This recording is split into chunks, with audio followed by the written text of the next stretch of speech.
Ok, vamos a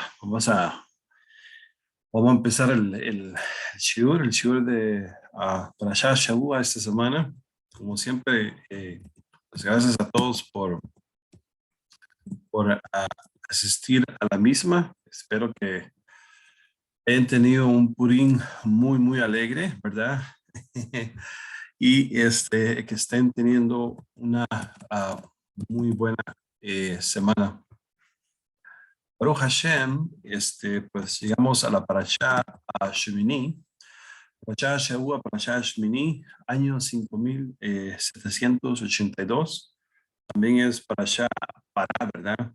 Vamos a estar sacando un segundo Sefer Torah y vamos a estar leyendo la porción de la palabra de la palabra humana. Este sábado en preparación hacia el holiday, la fiesta de Pesach que se nos aproxima.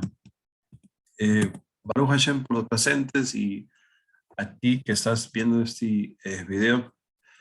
Gracias por estar acá nuevamente. He titulado esta clase, la titulé Ten cuidado con tus huesos. Creo que fue el título que le di a la clase. Empezamos directamente de una vez con un chiste rápidamente.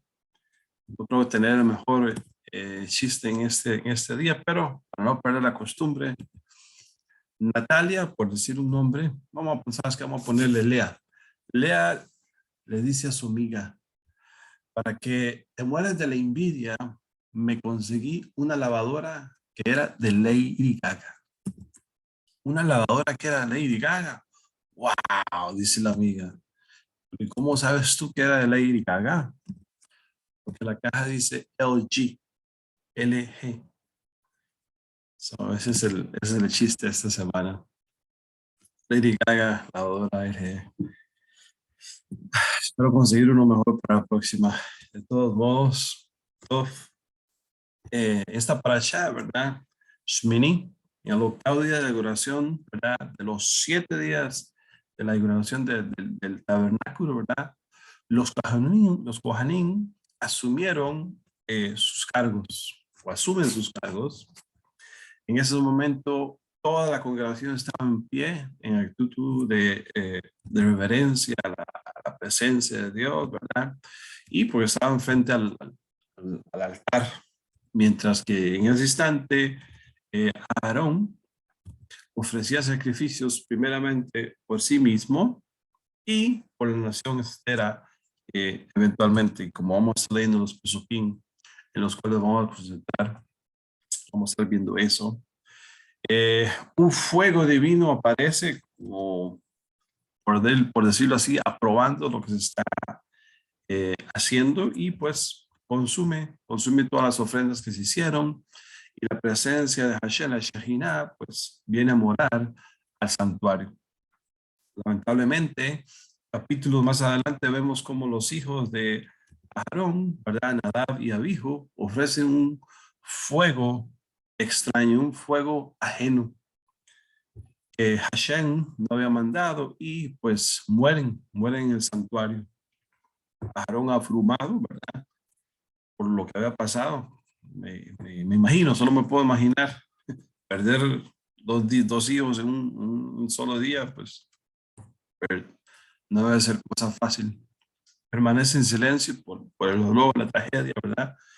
Pero Moshe Rabbeinu le explicó que los Kohanim tenían la responsabilidad especial de mantener el nivel elevado, la santidad, la reverencia, ¿verdad? Aquel lugar, pues requerido por Hashem, para evitar que los restantes Kohanim se purificaran tocando los cadáveres. Los primos de Aarón, Mishael y el Zafán, que no eran sacerdotes, ¿verdad?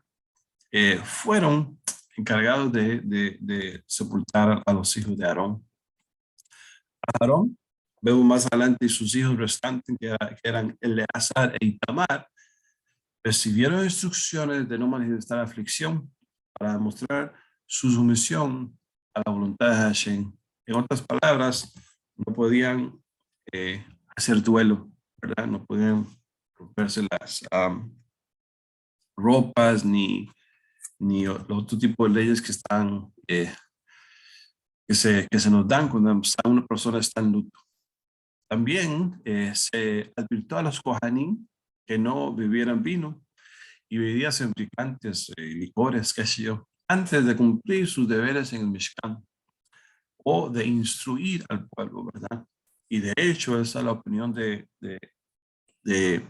Rashi, ¿verdad? Él sostiene que a Nadab y Abihu, pues murieron porque entraron al santuario bebidos, habían bebido vino, y se les fue a la cabeza y vamos a hacer el servicio a Hashem, cuando pues él um, no lo había ordenado. Más adelante le aprovechamos que Hakadosh Baruj Hu también entrega las leyes de Kashrut, ¿verdad? Comida apta, consumible, identificando las especies de animales que pueden ser consumidas y aquellas que no. Lo que se nos permite comer a nosotros como judío y al que no, a los animales, perdón, que no. Animales tienen que ser rumiantes, tienen que tener pezuña en día. Peces tienen que tener escamas y aletas. Y se nos da también una lista de aves, ¿verdad? Kasher, que debe ser comida y otras no. También menciona la parashá en esta oportunidad el tipo de langostas, de arbeit, de langostas que se pueden ser consumidas. Al final se nos da también leyes rituales de purificación, incluyendo lo que son las leyes de la purificación del mikve, ¿verdad? El mikve, como todos sabemos, es una piscinita, una paleta de agua con características especiales, ¿verdad? Está construida con ciertas leyes de acuerdo a nuestra ley, ¿verdad? O también pueden ser manantiales, ríos, ¿verdad? Agua natural. Al final, pues, con lo que el pueblo judío es mandado a diferenciar entre lo impuro y lo puro. Para esta lección, si vemos la parashá, se puede dividir en lo que pasa en los primeros capítulos, que es con referencia a la muerte, ¿verdad?, de los hijos de Aarón, y la segunda parte se podría decir que es, pues, que habla de lo que es la ley de Kashrut, ¿verdad?, animales puros e impuros. Yo me voy a estar concentrando en la primera parte de lo que es la muerte de los hijos de Aarón, pero ni de hecho ni de hecho en la muerte de los hijos de Aarón. Me estoy enfocando el capítulo 9, ¿verdad? Empieza, es la pasada donde empieza. El versículo 2 y versículo 3. Y es donde se nos ordena a Aarón traer sacrificios por él y para espiar por él y después para espiar por la comunidad, en este caso, el pueblo. Dice el versículo, entonces estamos para Shashemeni, capítulo 9, leeré versículo 2 y versículo 3. Y dijo a Aarón, leo del Humash de Ashkro, toma para ti un novillo como ofrenda por pecado y un carnero como ofrenda de elevación íntegros y ofrenda, entre paréntesis, dicha y ofrenda dichos animales ante Hashem. Y a los hijos de Israel habla diciendo, tomen un chivo como ofrenda por pecado y un becerro y una oveja en sus primeros años sin defectos, como ofrenda de elevación. Entonces, si ponemos atención al versículo, ¿verdad? Nos habla, hay una distinción que se hace. Dice, mientras que las ofrendas inaugurales del pueblo incluían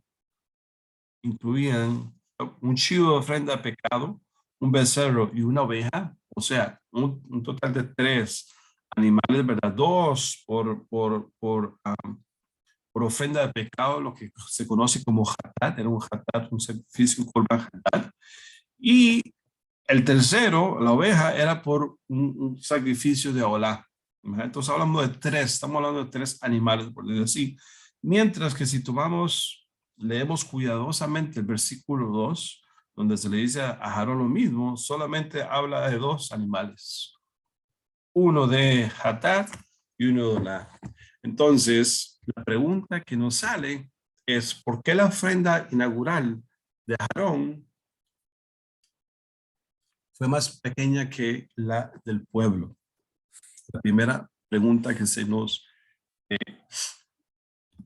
resalta sobre estos dos versículos de la parashá inicial, parashá Shmini.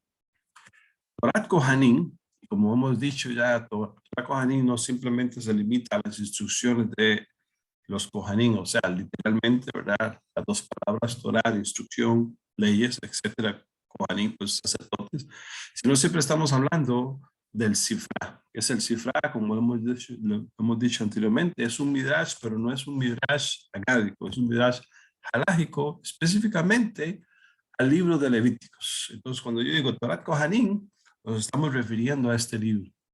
Entonces, Torah Kohanim explica que si bien el pecado del Egel Sahaf, el becerro de oro, fue uno en el que participó todo el pueblo, es decir, tanto Aarón como el pueblo, y la expiación fue necesaria para ambos, la gente, es decir, el pueblo, también tuvo que expiar por un pecado adicional. Y este pecado fue el pecado de sus antepasados, o sea, el de los hijos de Jacob. Pero, ¿cuál fue el pecado que cometieron los hijos de Jacob, los descendientes, los antepasados en este caso? ¿A qué se refiere este pecado? ¿A qué se refiere Torah Kohanim con este pecado? A la venta de su hermano Yosef. A eso se refieren. Se refieren nuevamente a la venta de su hermano Yosef. Entonces los comentaristas pues tienen dificultad de explicar este Torah Kohanim, este Pirush que trae el Sifra. Y se plantea la pregunta: si la venta de Yosef fue un pecado en toda la comunidad, generaciones más tarde, ¿verdad? Aún tenían que expiar. ¿Por qué Aarón estuvo personalmente exento de esta responsabilidad?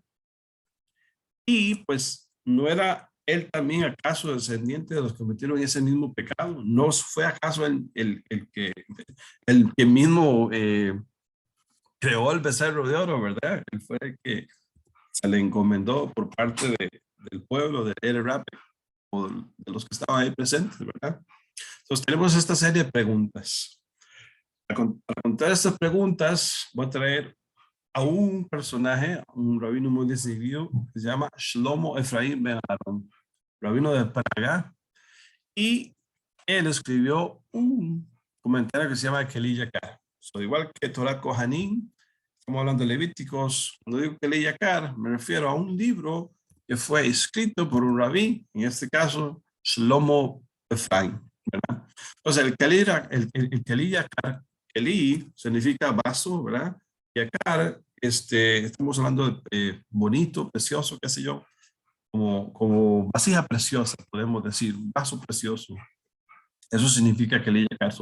Este comentario, que se llama Keli Yakar, responde a estas preguntas citando una Gemara en Berajot, tratado de Berajot, ¿verdad? 7a. Con respecto a la culpabilidad de los hijos por los pecados de los padres. Ya se despertó mi perrito, perdón. La Gemara pregunta, ¿verdad? En Berajot 7 dice: ¿cómo puede Hashem castigar a los hijos por los pecados de sus padres, cuando la misma Torah establece claramente en Devarim, y hay un pasaje que dije, Ubanin le yuventu le alabot, y se traduce algo como, lo podemos decir como, los hijos no morirán a causa de los padres, en este caso por lo que hicieron los padres, ¿verdad? La misma Gemara responde que los hijos son responsables de los pecados de sus padres solo cuando ellos pecan como hicieron sus padres. Es decir, si un, si un hijo hizo lo mismo o hace, no, pero hace lo mismo, hizo su papá, él es responsable. Fue mafioso, yo fui mafioso, Hasbe Shalom, ¿verdad? Yo acarreo esa también. Shalom, esa no es la situación aquí. Y Dios nos libre, de todo eso. Los hijos están libres de los pecados de sus padres, no sufrirán por las suciedades de sus padres. ¿Ok?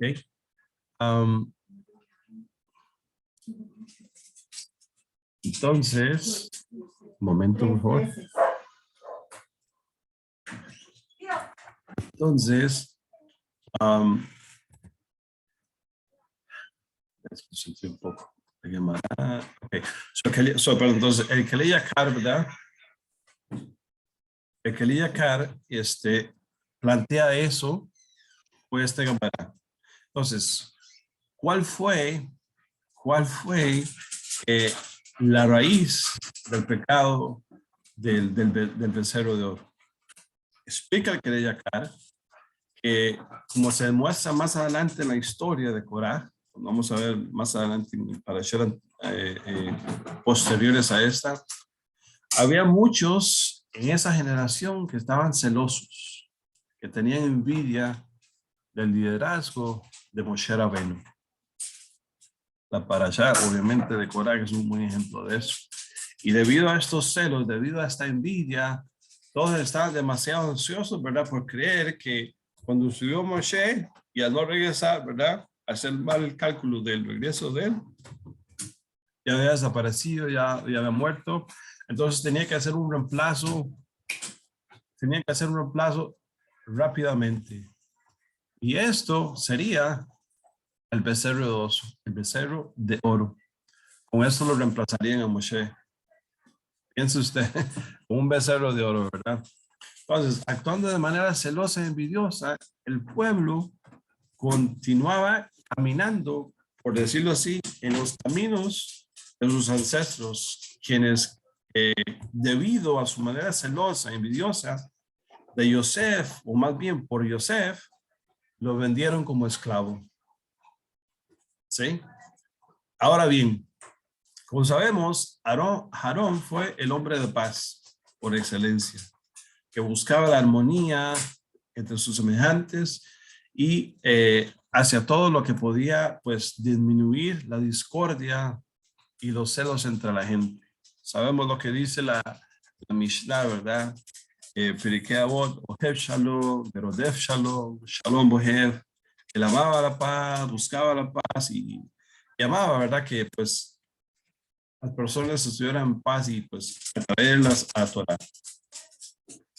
Su participación, la participación de Aarón en las actividades del Egel, se centró en nada más en minimizar el pecado de la gente, tanto como sea posible, dada la situación, ¿verdad? Tráeme esto, tráeme el otro, esperando que llegara Moshe. Creo que de esto hemos hablado en la Parashat Ki Tisa también. Entonces él se nerdeaba, se hacía el lento, por decirlo así, para que la gente, pues, de una forma o de otra, se deshiciera de este pensamiento, que Moshe llegara rápido, exacto, etcétera. Y de hecho, en esta parasha, Moshe le tiene que decir a él, acércate, ¿verdad? Y toma el corbán, porque porque Aarón no se tenía vergüenza, porque él tenía presente todavía este pecado, ¿verdad? Y dicen los comentaristas también que él vino a espiar por eso, con estos corbanot, por el becerro de oro. Pero de todos modos, la nación en conjunto todavía tenía que espiar por el pecado de vender a Yosef, porque se había demostrado que la raíz de ese pecado aún existía dentro del pueblo. Ahora, Aarón, sin embargo, estaba completamente libre de toda mancha de celos, de envidia, como sabemos. Y también estaba libre de la responsabilidad de ese pecado anterior. Por lo tanto, no era necesario que trajera una ofrenda adicional para ese propósito. De cualquier modo, aprendemos de lo anterior que el rasgo de los celos fue la causa, la raíz de la venta de Yosef y del pecado de el becerro de oro. Y ambos estuvieron presentes, ambos eventos estuvieron presentes, trajeron repercusiones trágicas a nuestro pueblo a través de la historia. Un comentarista de la historia, de la Torá, a través de la historia, trae también ejemplos. Uno de ellos es Rabbeinu Bachya. En su comentario, el Hakameach da una visión general de la destrucción o de lo dañino que los celos, que la envidia puede ser, o en este caso ha causado a lo largo de las generaciones entre nuestro pueblo. Corá, como ya vimos, fomentó la rebelión contra Moshe y por lo tanto causó la muerte de muchos. Y pues de toda una congregación, incluyendo 250, ¿verdad?, ancianos en su rebelión. Más adelante en la historia de nuestro pueblo vemos que el pueblo de Israel, el pueblo judío, se divide en dos: el reino de Judá, el reino de Israel. ¿Debido a qué? A los celos, a la envidia. Posteriormente, hasta es tan dañino y venenoso esto de los celos y la envidia que el rey de Israel, en ese entonces, el rey de Israel, instituye idolatría, ¿verdad?, dentro de las 10 tribus, para que el pueblo no tuviera que ir a Jerusalén, o sea, al reino de Judá. Imagínense, impensable. También, pues esto, pues causaría el exilio, ¿verdad?, de las 10 tribus y su, pues, aniquilación. Y de hecho, si nos vamos al puro principio de la historia de la humanidad, pues vemos también cómo Abel, pues, en su afán de superar a su hermano, ¿verdad?, termina matándolo, porque tenía celos, tenía envidia de la ofrenda que él tenía, o más bien en este caso, perdón, Caín, ¿verdad?, es el que termina mandando a Abel. Entonces, nos advierte el Rabino Bachya, que los efectos de los celos lo llevan a uno por un camino muy peligroso.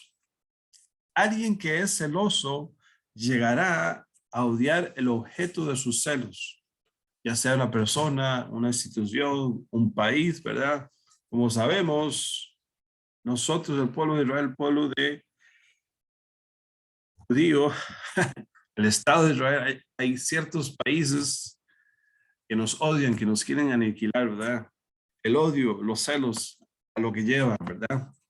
Entonces, un odio que eventualmente lo consumirá a sí mismo y a los demás. Esos celos, esos envidias, etcétera, consumen a un pueblo, consumen a la persona. De hecho, vemos en el libro de Mishle, capítulo 14, versículo 30, que Shlomo HaMelech, ¿verdad?, envidia, kiná en hebreo, ¿verdad?, envidia, celos. La palabra kiná tiene varias connotaciones. Lo llama Rekab Atzamot. Rekab Atzamot. ¿Qué es eso? Podredumbre, corrosión de los huesos. La envidia corrompe, corroe los huesos. Ahora, cuando es solo la carne la que no está sana, uno puede esperar una recuperación, como sabemos. El hospital pasa algo, le transfieren la sangre, le cambian un órgano, qué sé yo. Pero cuando son los huesos mismos, ¿verdad?, el núcleo del mismo cuerpo, no hay posibilidad de cura, no se puede sostener a la persona. Entonces, una persona que se entrena para contentarse con lo que tiene y no se preocupa de comparar su situación con la de los demás, con la que lo rodea, que no está fijándose qué tiene el vecino, o qué tiene mi amigo, qué tiene mi amigo, o mi compañero, etcétera, etcétera, se salva de muchos problemas, se salva de muchas envidias. Y en ese mismo pasú, en ese mismo versículo de 14:13 del libro de Proverbios de Mishle, Shlomo Hamelech declara, Haye Besarim Lev Marpe. Haye Besarim Lev Marpe. ¿Qué significa esto? Un corazón sano, un corazón dulce, un corazón benigno. Da como resultado una carne, Besarim carnes, en este caso se puede decir cuerpo también, un cuerpo sano. ¿Por qué? Porque tiene asegurado el bienestar total, tanto en lo físico como la felicidad completa de su ser. Entonces, mis estimados, mis estimadas, en esta parashá de Shemini, que puedo comenzar o preguntar en familia alrededor de la mesa de Shabbat, que podemos aprender en esta parashá entre muchas cosas.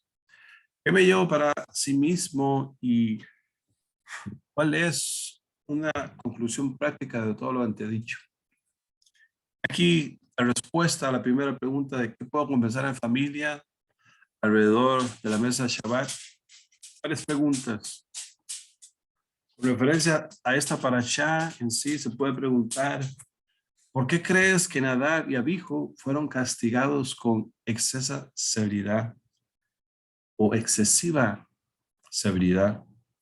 ¿Cuándo es peligroso ser creativo en buscar nuevas formas de venerar a Dios? ¿Cuándo es peligroso ser creativo en buscar nuevas formas de venerar a Dios? Recordemos, para eso nosotros tenemos una halajá, para eso tenemos líderes, poskins, que dictan a halajá, para no inventar nuevas corrientes, qué sé yo, de judaísmo, pero la pregunta está ahí.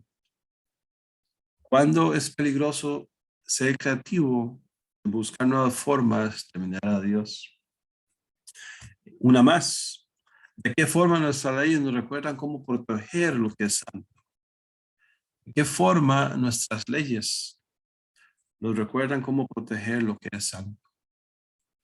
Ahora bien, ¿qué podemos aprender de esta parashá? Entre muchas cosas. ¿Qué podemos aprender de esta parashá?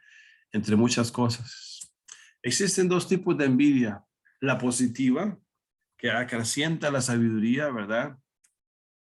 Y la envidia que se lleva a la gente de este mundo, o sea, que la saca de este mundo.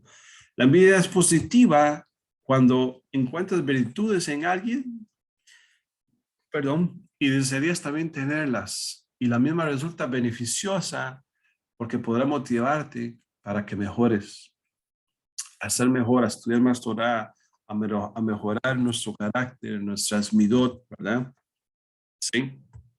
En cambio, tendrá un carácter negativo cuando lamentes que otros tengan una virtud de la cual careces y desearías que le ocurriera eso mismo a esa persona.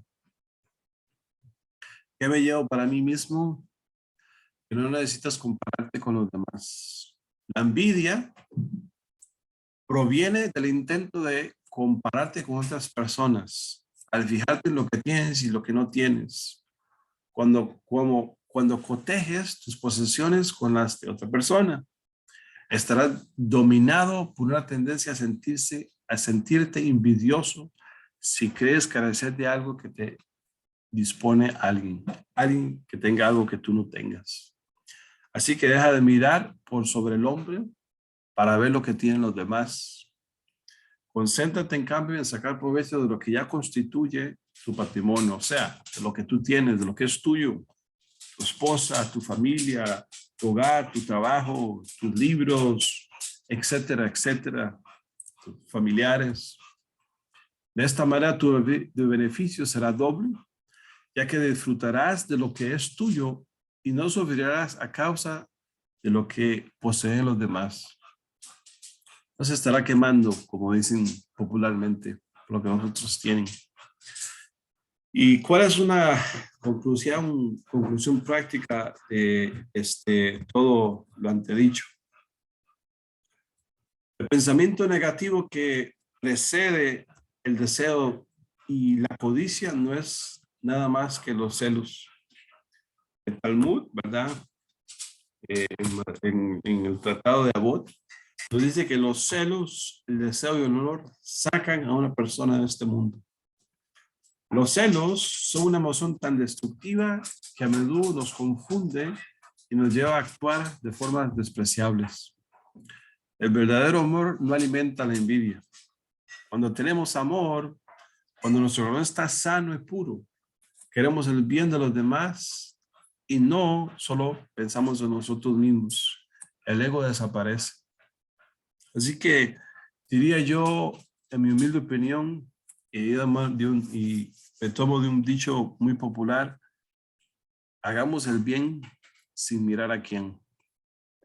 Mi verajá, mi bendición para todos ustedes y tú que me estás escuchando es que siempre estés alegre, con el gozo, con aquella alegría que otros tienen. Nunca apagues la alegría, la sonrisa que alguien puede tener por alguien que obtuvo, por algo que logró. En lugar de sentir celos, que Hashem nos ayude a siempre agradecerle por el bien que hace a los demás y que siempre nos regocijemos con lo que tenemos. Baruch Adonai Leolam, amén, amén. Shabbat Shalom, un